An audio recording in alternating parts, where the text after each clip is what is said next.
Pangulong Bongbong Marcos. Natuwa daw sa pagkakahuli sa Prague, Czech Republic kay Saldico.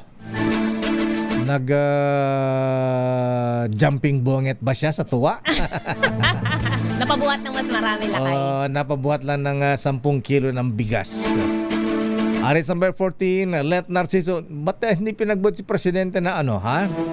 Gulay. Sako ng gulay sa Benguet. Ayan. Repolyo. Ayan, patatas. Cauliflower. Strawberries. Uy, sarap. Let Narciso, please come in. Miss Let. Latang ikinatuwa ni Pangulong Ferdinand Marcos Jr. ang pagka-aresto ng mga otoridad sa Czech Republic kay dating Congressman Galdico. Ito ang sagot ni Palace Press Officer Claire Castro nang matanong kung anong naging reaksyon ng Pangulo nang makumpirmang dinakip ng Czech authorities si Ko matapos babigong tumawi sa border ng Germany. Sa press briefing sa Iloilo, sinabi ni Castro na magandang balita ang pagkakahuli sa dating kongresista at positive development sa usapin ng anomalya sa flood control project.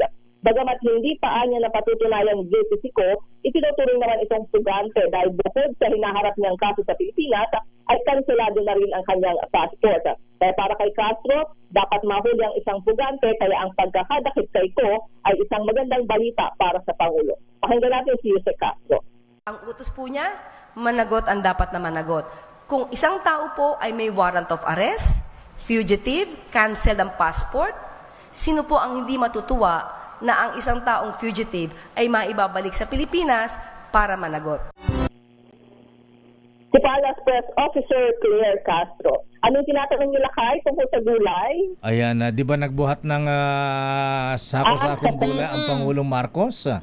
Hindi lakay. Yung binuhat ng gulay lakay ay Yung bouquet bouquet na na. para kay First Lady. Ganda nung bouquet na yun lakay. Ganun ba? Ayan o, may bell pepper. Chapsuyin. Oo nga, Dapat sa susunod pakbetin naman lakay, di ba? Wala bang mga malalaking roast dyan sa Benguet? Parang yung mga yung mga galing sa Ecuadorian? Ecuador, mga ganon. Total galing siya sa gulayan lakay. Gulay Hindi na. kumuha ng pang-bouquet. Wala bang bulaklak ng kalabasa kumalakay? Katuray ba? Ayan, bulaklak ng kalabasa. Tapos dun sa gilid, may lagyan ng Sitaw? dahon ng repolyo. Ayan, yung malalaki. Dami natin Bakit request. mga available na gulay kanina lakay? Ang sarap din ganun lagyan ba? ng oyster sauce yan eh. Wala bang utong tsaka kabatiti at tsaka saluyo? Awan. Wala. Oo. Ayan. Chapsuyin lakay eh. Okay, so ano pa schedule ng presidente ngayong hapon ni Miss Let? Ngayong TGIF?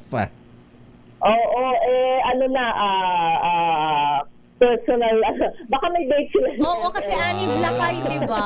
Saan Oo nga magde-date? pala, Imbes na state ba? Bagnet ang handa?